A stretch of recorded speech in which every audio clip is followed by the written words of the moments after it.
L'objectif, là, ça va être de repérer sur le plan archi,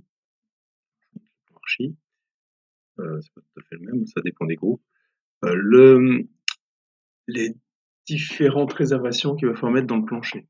Donc la plus importante, c'est la gaine technique générale. Vous avez Gaz de France, et cetera, France Télécom, enfin, les télécommunications, l'électricité qui vont passer là dans la gaine technique générale. Ça, normalement, lors des réunions de chantier, on contacte tous les prestataires et on fait un plan où chacun va mettre les fourreaux dont il a besoin. D'accord. Vu que vous, en BTS Bâtiment, vous travaillez sur le dossier marché, normalement, vous n'avez aucune indication. Donc, on va simplement faire un rectangle, une boîte de réservation pour indiquer qu'ici, on a la gaine technique principale. Cette gaine technique, elle est toujours dans les communs, donc accessible par l'escalier ou la cage d'ascenseur. Les autres types de gaines techniques, on va avoir les ovanes. Il faut repérer les WC. En général, près des WC, vous avez une gaine technique. Il va y avoir les cuisines. Les cuisines, souvent, il y a un évier et donc il y a une évacuation d'eau usée. Voilà. Et vous avez des salles de bain. Salle de bain, il y a soit une baignoire, soit une douche, et en général un évier, qui vont se raccorder sur une gaine technique. Alors, ici, c'est pas cette gaine technique-là, ce sera celle-ci.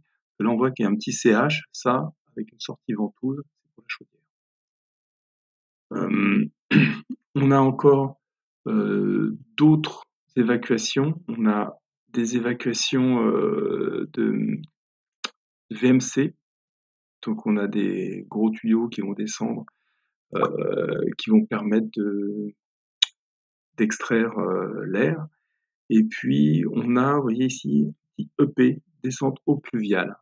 Les descentes eau pluviale, c'est si vous avez des toitures terrasses en haut, eh bien, il va y avoir, par zone, on va récupérer les pluies, l'eau de pluie, qui va descendre dans un fourreau vertical dont le diamètre est proportionnel, enfin, il y a des tableaux, hein, à la surface de toiture récupérée. Voilà. Donc les eaux pluviales, soit elles passent à l'intérieur, soit elles passent en façade. Je ne sais pas si c'est ici. Bon, ça dépend du type de toiture. Ici, on voit qu'on a bac à douche, évier, gaine technique. Voilà, je crois que j'ai tout dit. Pour voir comment c'est représenté sur le plan de coffrage, qu'on voit que les bacs à douche, même quand on a une baignoire pour les accès PMR, on fait une douche à l'italienne en dessous. C'est-à-dire, même si on a une baignoire prévue, on met une douche à l'italienne, donc un petit décaissé de 5-6 cm, avec la réservation qui permet d'envoyer les eaux usées à la gaine technique. On voit qu'on a des fourreaux VMC de 300, les ovanes là, enfin les eaux, c'est diamètre 125, souvent diamètre 100 ça suffit. Et vous avez l'eau pluviale et la gaine technique générale. Donc ça, nous en fait, comme on n'a pas d'informations, tout ça, il faut demander normalement au plombier, etc. On fera juste des boîtes rectangulaires. Si vous avez les informations, vous dessinerez les fourreaux, comme on vient de le dire. Et il faudra faire un petit détail aussi pour bien représenter le décaissé bac à douche. Le décaissé, là, ils ont mis un petit hachurage un peu spécial. Nous, on fera un trait interrompu, renforcé. Non, pardon, c'est du sol fort, avec peut-être par exemple un hachurage. Voilà. Maintenant, comment on fait ça sur Revit? Eh bien, sur Revit, on va placer un composant. Comme composant existant, on va choisir un composant qui ressemble un petit peu à ce qu'on veut mettre. Je regarde par exemple PCA, qu'est-ce que c'est que ce truc? Ça, c'est un symbole d'ouverture de cage, platelage. Oui, c'est pour mettre un platelage. C'est assuré, ça ressemble. Sinon, on aurait pu mettre celui-ci. Celui-ci ressemble aussi à ce qu'on veut faire. Nous, on veut juste faire une boîte avec un triangle, tout ça. Je reviens, par exemple, sur celui-ci. Vous ouvrez celui que vous voulez. Hein. Je vais modifier la famille. Donc toujours, c'est toujours plus pratique de partir d'un existant et de faire les modifications qui ressemblent et de modifier la famille. Non, moi, ça, je suis un peu surpris. Donc, ce que je vais faire, je vais tout supprimer.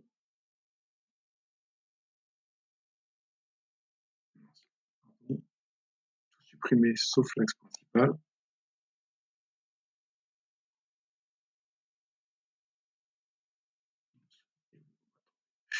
Comme ça. Hop.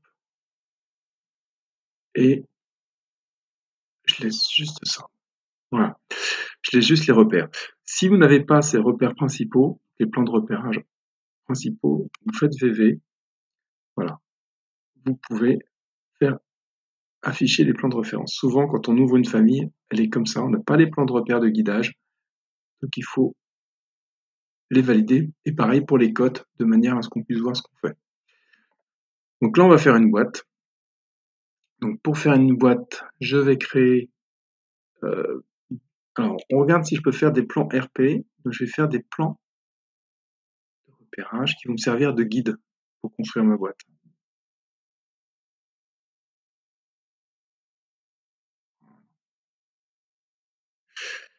Ensuite, je vais coter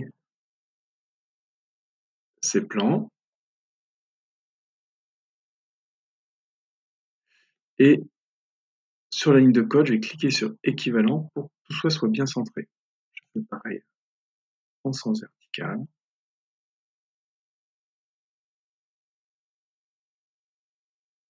Voilà. Maintenant, je vais créer une ligne carrée de là à là. Et quand je fais ça, regardez, il me propose des petits verrous. Donc je vais bien verrouiller mes lignes dessus, de manière à ce que si je change ici au lieu de 1610, merde, pardon,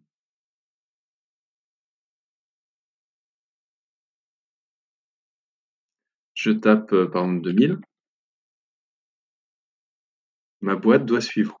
Vous voyez, ma boîte a suivi.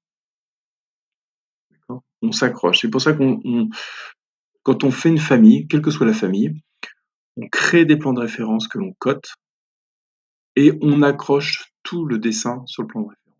Donc maintenant, ce qu'il me reste à faire, c'est juste une petite diagonale. Je vais faire créer zone de pochage et je vais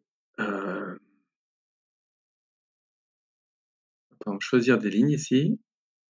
Donc toujours, je m'accroche pas sur la ligne du dessous, je m'accroche sur la ligne de référence, sur le plan de référence. Et j'ai oublié, et je m'accroche avec les verrous tout de suite. Parce que là, vous voyez, je ne l'ai pas fait. Je le fais. Et ensuite, je raccorde. Voilà. J'ai l'impression que j'ai deux lignes. Ouais, j'ai deux lignes. Je recommence, excusez-moi.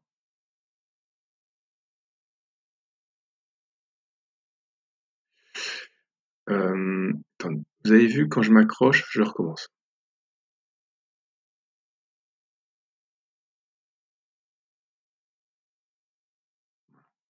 Quand je m'accroche, il me proposait deux accroches. Soit je m'accroche sur la ligne du dessous, soit je m'accroche sur le plan de référence. Il faut faire attention à ça. On s'accroche toujours sur le plan de référence. Maintenant, ce qu'il faut, c'est que je trace une ligne. Alors, ce que je vais faire, vous allez voir, si je mets ma ligne directement comme ceci, il me propose des petits verrous là, je ne sais pas trop à quoi ça correspond.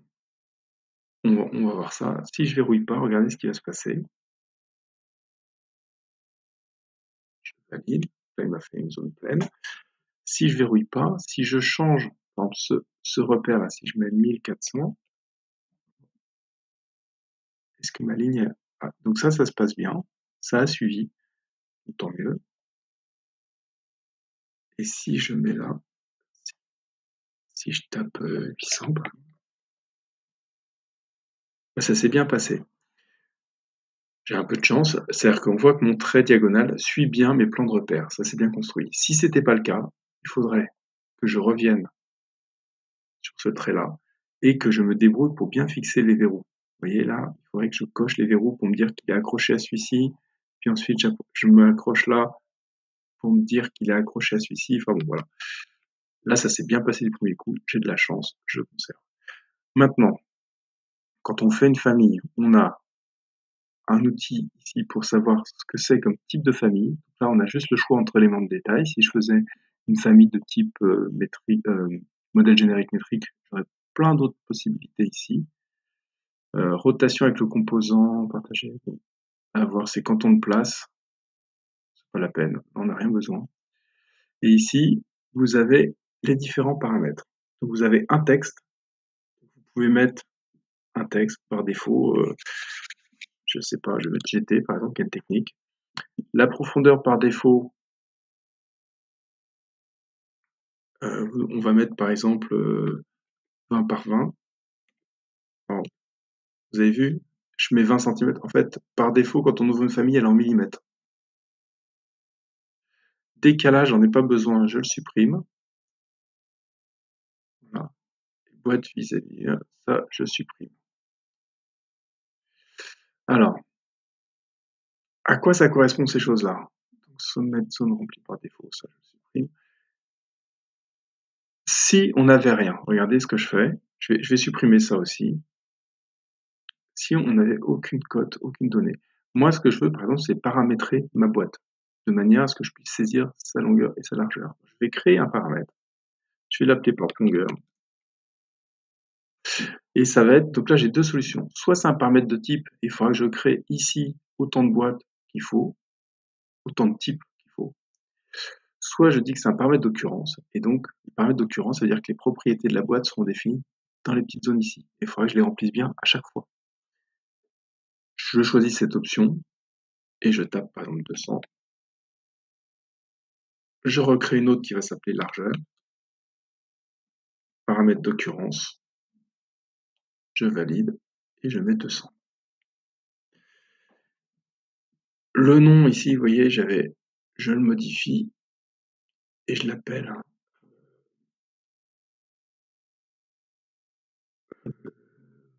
Reza, et je valide. Maintenant, ici, cette cote-là, je peux lui dire que c'est la longueur, et cette cote-là, je peux lui dire que c'est la largeur. J'enregistre. Non. Je vais enregistrer. Par contre, écrasez pas la famille qui est en dessous. Faites fichier, enregistrer sous, famille. Et là, je vais l'appeler symbole réservation. Ce que j'aime bien, c'est pour distinguer les familles définies par défaut dans Revit des miennes. J'aime bien faire ça. Mettre en majuscule au début. Et je vais mettre réservation rectangulaire.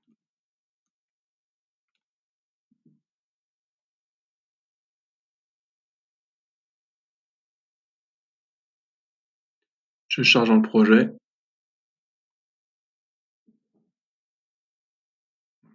Et on a bien notre boîte qui s'est insérée. Je peux l'aligner.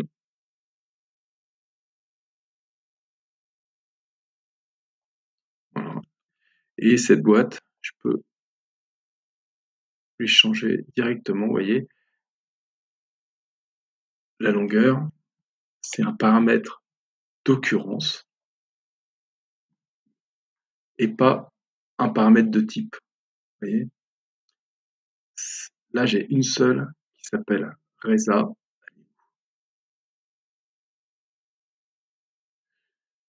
J'ai une seule, je sais pas où elle est.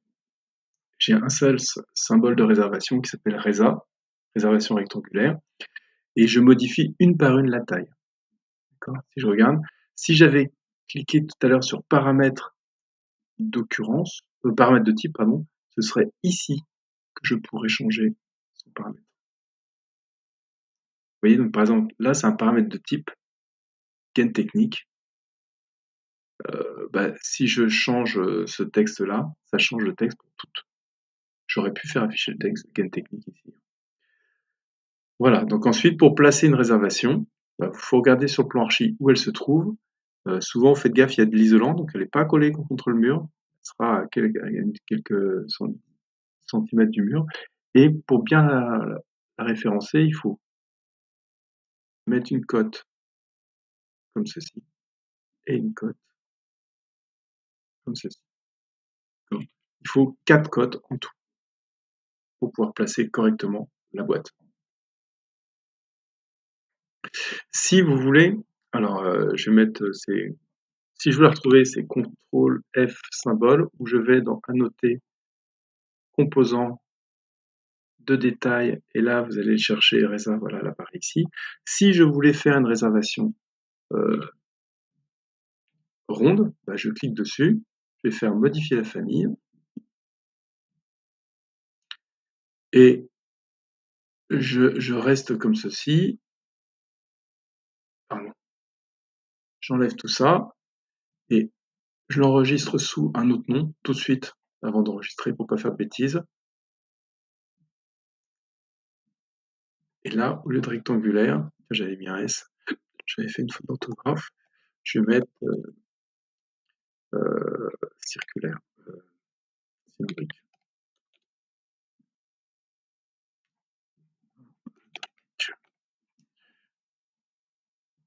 Et là, je vais faire pareil, je vais faire créer un motif zone de pochage. La zone de pochage, je choisis de m'accrocher comme ceci.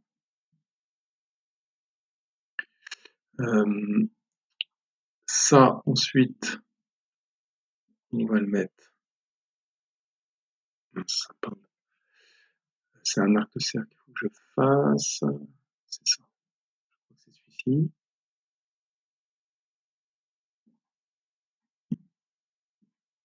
Voilà. Et je ferme.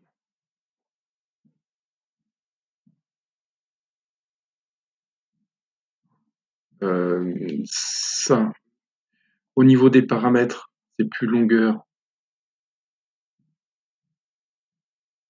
ni largeur. Ça va être juste être, là je vais l'appeler diamètre, occurrence. Le diamètre par défaut, par exemple si c'est 100, hop, je rentre 100. Et là, je peux faire celui-ci, je vais l'appeler diamètre 100. Si je veux avoir diamètre, pardon, c'est le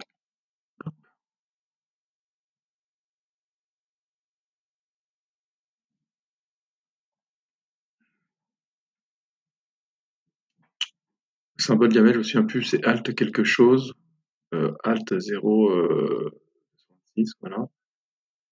Vous cliquez là-dessus et vous aurez votre symbole de diamètre. Sinon, vous faites un copier-coller, je pense que ça pourra marcher. Voilà. Diamètre 100. Vous pouvez faire un nouveau, par exemple, ce serait diamètre 125. Vous voyez, ça, c'est ce que ça va vous donner comme option dans votre truc. Et diamètre 125, ici, je tape 125.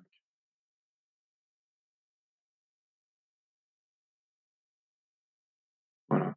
Et là, on pourrait écrire, bah, par exemple, diamètre 125, ce serait au van. Diamètre 100, n'importe quoi, ce serait au pluvial ou au usé. Bon, voilà, vous pouvez définir vos différents fourreaux comme ça. Et ici, il me manque juste, j'ai plus besoin de ces repères-là. Simplement,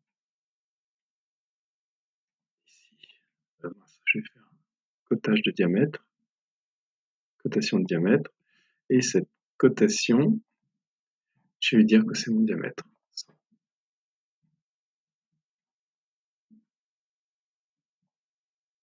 Voilà. Et donc, si on voit ici, si je change, hop, vous voyez, ça suit. Vous avez vu? Il me reste plus qu'à refaire un cercle autour. une ligne de type cercle. Et le diamètre,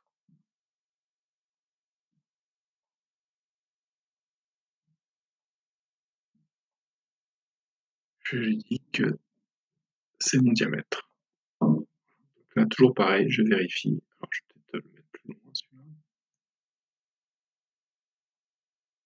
Si je mets 200, par exemple, on voit que ça suit. Peut-être pour pas que ce soit trop vertical, j'aurais pu faire tourner. Mince.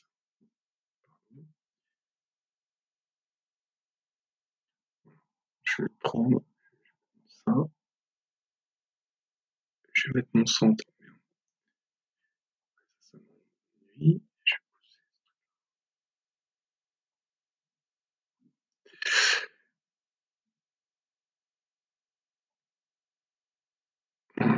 Donc celui-ci,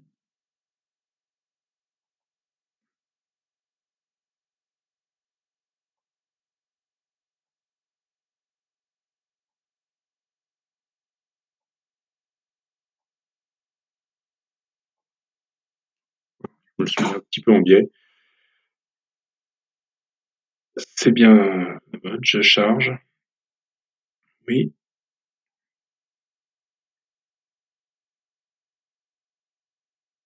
Et là, je vais avoir mes différents fourreaux.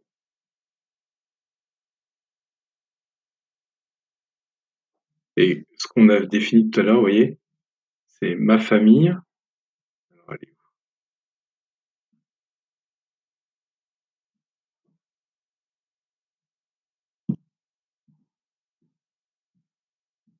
Ah, il l'a pas chargé. Je sais pas pourquoi, par exemple ici.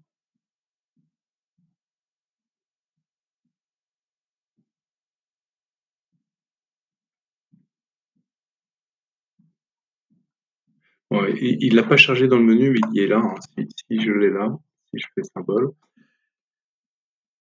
peut-être que je redémarre pour qu'il le reprenne bien. Voilà. J'ai mes symboles de réservation et vous voyez, euh, symbole de réservation rectangulaire. J'ai CTRL F, cylindrique, pardon.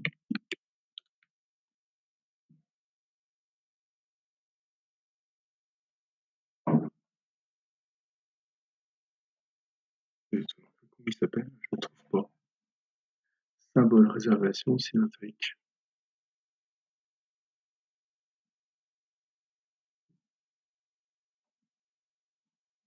Ça c'est marrant, il le met. Bon, tant pis. Euh,